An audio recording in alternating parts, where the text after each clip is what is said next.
Hello friends, मैं मनीषा और मैं स्वागत करती हूँ आपका अपने channel money tree with Manisha पे।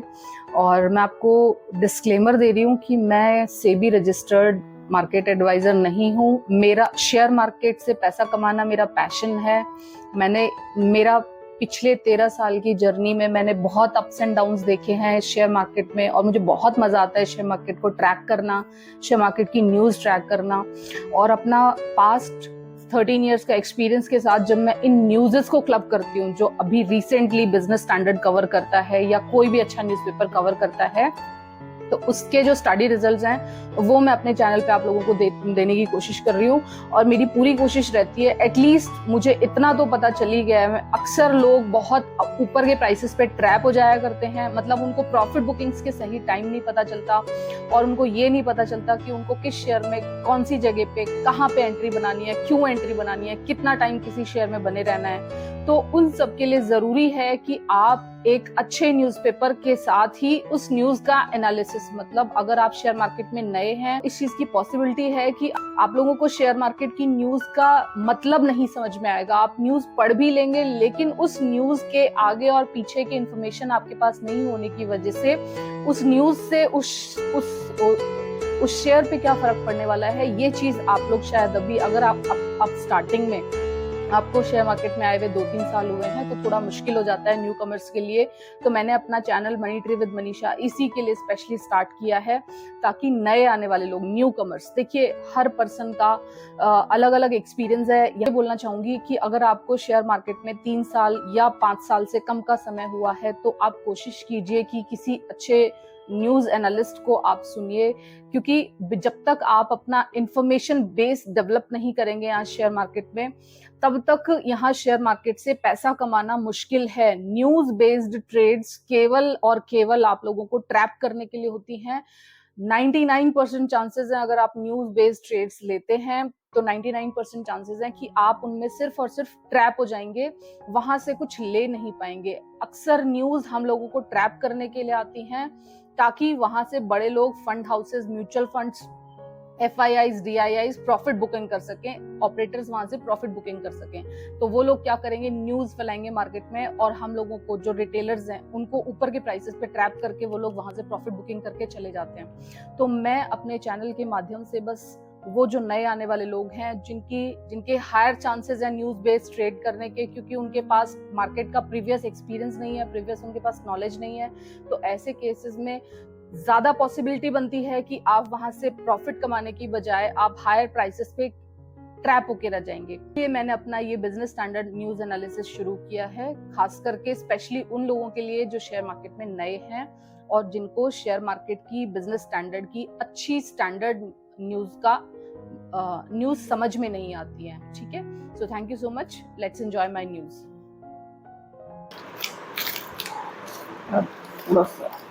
चॉकलेट खा लीजिए।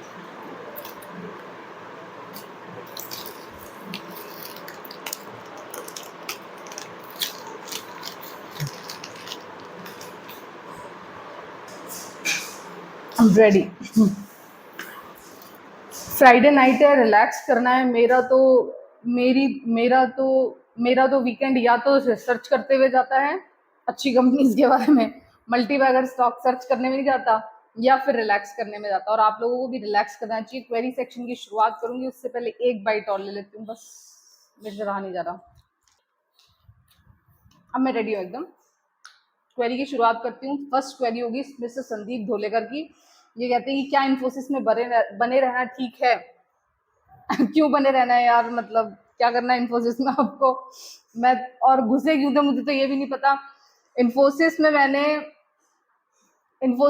1700 रुपए पे एग्जिट किया था। उसके बाद में आज 1-1.5 साल हो गया लगभग, मुझे तो एक सिंगल रीजन नहीं मिल रहा है इन्फोसिस में एंट्री करने का।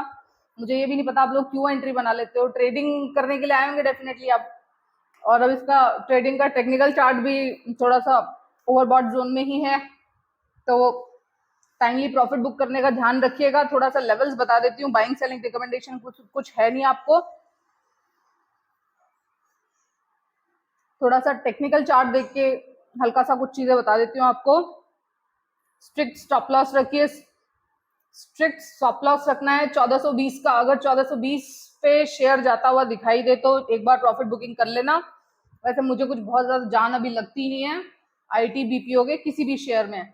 छोटा मोटा किसी भी वजह से अप एंड डाउन मूवमेंट चल रहा हो तो मुझे नहीं पता, ट्रेडिंग करवाता है ऑपरेटर आपसे, आप लोग बिना बात के ट्रेडिंग करते रहते हो। नेक्स्ट क्वेरी लेती हूँ मिस्टर भारत शर्मा की। ये पूछते हैं आईआरएफसी होल्ड और सेल। मुझे नहीं पता सर आईआरएफसी और आरवीएनएल में क्या चल रहा है ना, दो ही जने आईआरएफसी और आरवीएनएल को इस वक्त ट्रेड कर रहे हैं, जैसे अडानीज को कर रहे हैं ना, या तो रिटेलर या ऑपरेटर, उसी तरह से आईआरएफसी में भी दो ही जने ट्रेड कर रहे हैं इस वक्त, या तो रिटेलर या ऑपरेटर। रिटेलर मतलब हम लोग जो छोटे छोटे लोग हैं जो 5-5, 10-10, 15-15, 20-20 हजार रुपए लगाते हैं।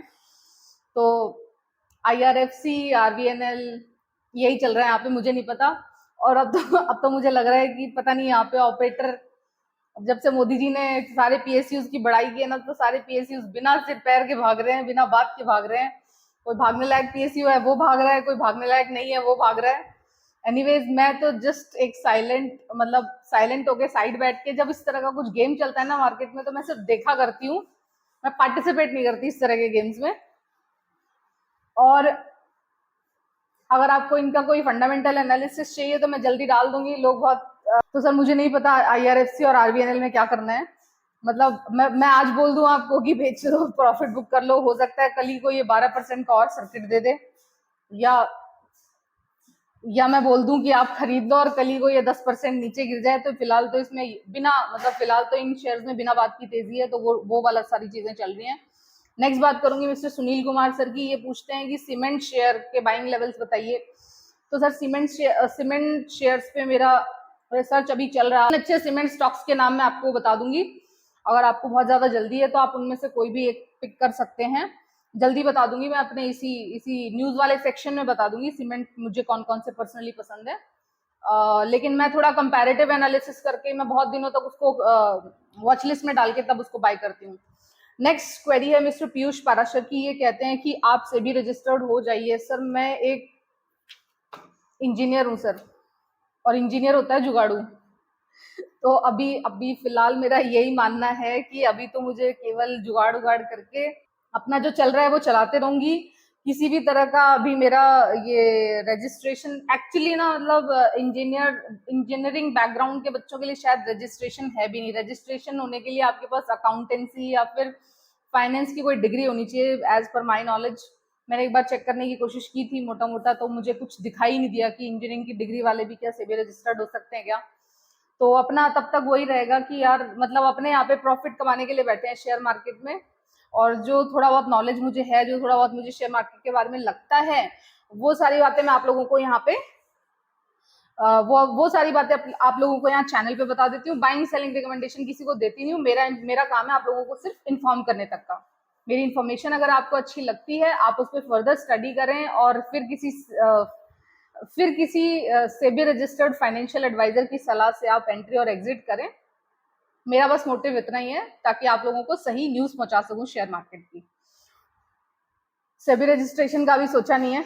नेक्स्ट बात करती हूँ मिस्टर पराग सर की। ये कहते हैं कि डाबर, मारिको और पतंजलि के बारे में व्यू दीजिए। तो सर इनमें से पतंजलि में मैं पर्सनली इन्वेस्टेड हूँ और मेरा इस वक्त 1000 रुपए के आसपास का इसमें मेरी बाइंग एवरेज है, और इसमें मैं बनी रहूंगी। मेरा इसमें लॉन्ग टर्म का व्यू है, अगले 3-4-5 साल का व्यू है, निकलने की जल्दी नहीं करूंगी। बाकी रही डाबर और मारिको की बात, तो बता दूंगी मैं अपने। वैसे ये कंज्यूमर गुड्स के सेक्शन में है, तो मैं बता दूंगी इनके बारे में आपको अपने। एक साथ मेरा एक वीडियो आएगा जिसपे मैं इन सारे स्टॉक्स के बारे में चर्चा कर लूंगी, सारे स्टॉक्स में क्या चल रहा है। नेक्स्ट बात करूंगी मिस्टर किशन पांड्या की। इन्होंने RHIM को बाई किया हुआ है 690 पे। तो सर मैं पहली बार सुन रही हूँ, ये क्या शेयर है मुझे खुद ही नहीं पता, मैं देख के आपको बताऊंगी। नेक्स्ट बात करूंगी मिस्टर हंसराज सर की। ये कहते हैं कि होटल विल ग्रो, तो मतलब अभी वर्ल्ड कप भी आ रहा है, इस वजह से होटल विल ग्रो। तो ये बात सर मैं अपने चैनल पे, और जो लोग भी मेरे से जुड़े हुए हैं ना, मैं पिछले 1 साल से कहते आ रही हूँ कि 2023 में hotel is a theme. Hotel, auto, ये थीम है। एविएशन, ये थीम है अगले 1-2 साल की। इंफ्रास्ट्रक्चर, रेलवे तो भाग ही रहा है, आप लोग देख रहे हो। तो ये सारी थीम है और उसी में से ये जो बिगेस्ट एक बहुत ही स्ट्रांग और फंडामेंटल उसके साथ जो थीम है ना वो ये है अपनी।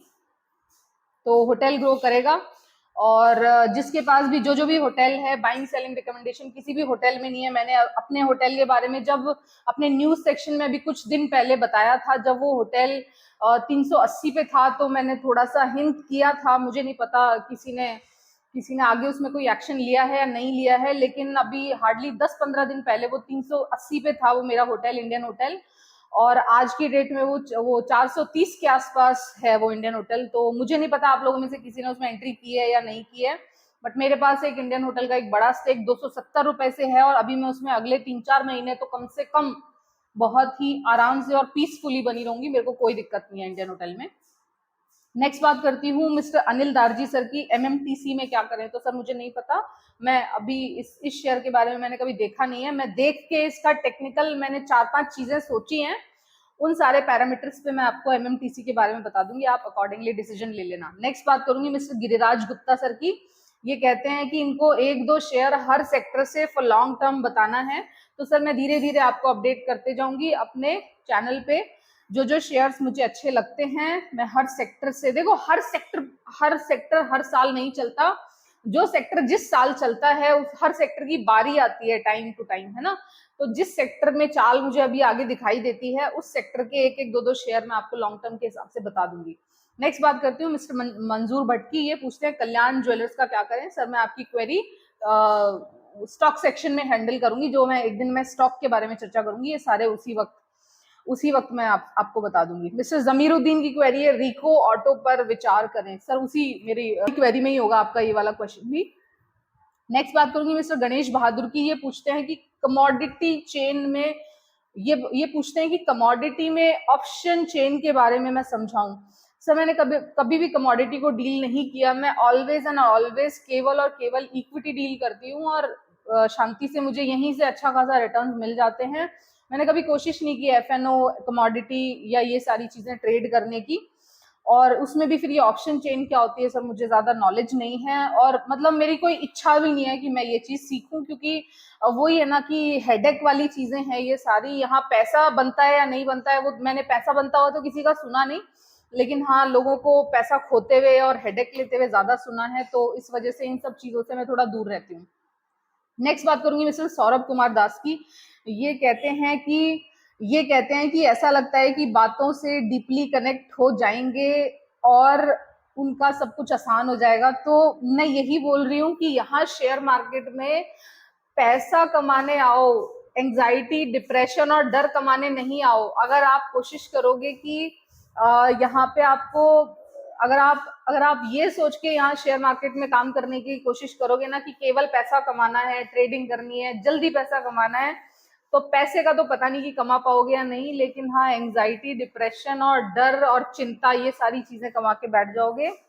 अपने को उन सब चीजों से कोई मतलब नहीं है। अपने शांति और सुख से पैसा कमाते हैं, इसीलिए हम लॉन्ग टर्म इन्वेस्टिंग में ज्यादा ट्रस्ट करते हैं। तो अपना यही है, और मेरी वीडियो सुनते रहिए। आपका माइंडसेट अगर ट्रेडिंग माइंडसेट के पर्सन आप हैं, आप मेरी वीडियो सुनते रहिए, आपको खुद पता चल जाएगा कि ट्रेडिंग से कई गुना ज्यादा रिटर्न्स इन्वेस्टिंग में है। प्रॉपर तरीके से अच्छी कंपनीज में लॉन्ग टर्म में इन्वेस्टिंग में जो मजा है ना, वो ट्रेडिंग में मजा नहीं है।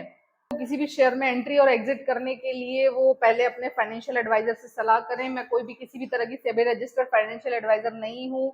मेरी न्यूज अच्छी लगती हैं, मेरे एंट्रीज और एग्जिट कहाँ जरूरत है किसी को भी ट्रेड करने की। अगर आप मेरे न्यूज सेक्शन से लगातार जुड़े हुए हैं और आपने अगर उस दिन इंडियन होटल में एंट्री बनाई होती जिस दिन मैंने बोला था कि 380 रुपए पे इंडियन होटल मुझे बाय करने के लिए अच्छा लगता है, किसी को भी बाइंग सेलिंग रिकमेंडेशन नहीं दे रही हूँ, मैं जस्ट एक बात बता रही हूँ। आप लोग जो मरते रहते हो 2-2, 3-3 पॉइंट्स के लिए कि कहीं से 2 रुपए मिल जाए, कहीं से 4 रुपए मिल जाए, आप देख रहे हो एक 380 रुपए के शेयर ने 50 रुपए के पॉइंट्स 50 पॉइंट्स दे दिए हैं। मानो में हार्डली 15-20 दिन पहले मैंने 15-20 दिन पहले की न्यूज सेक्शन में मैंने इंडियन होटल के बारे में बात कर रखी है। आप लोग मेरी न्यूज ध्यान से सुना करो। मेरी न्यूज अगर आप देखते रहोगे ना तो आपको ट्रेडिंग वेडिंग करने की जरूरत ही नहीं पड़ेगी। आप एक अच्छी कंपनीज में इन्वेस्टमेंट के थ्रू भी आप अच्छा पैसा कमा जाओगे। एक एक दो दो रुपए के पीछे, दो चार चार रुपए के पीछे, दो दो पॉइंट्स के पीछे आपको घटियापंथी की कंपनीज के में जाके अपना पैसा, अपनी हार्ड अर्न मनी लगाने की जरूरत ही नहीं महसूस होगी। So thank you so much for listening, have a good day, good night, take care, tata, bye bye.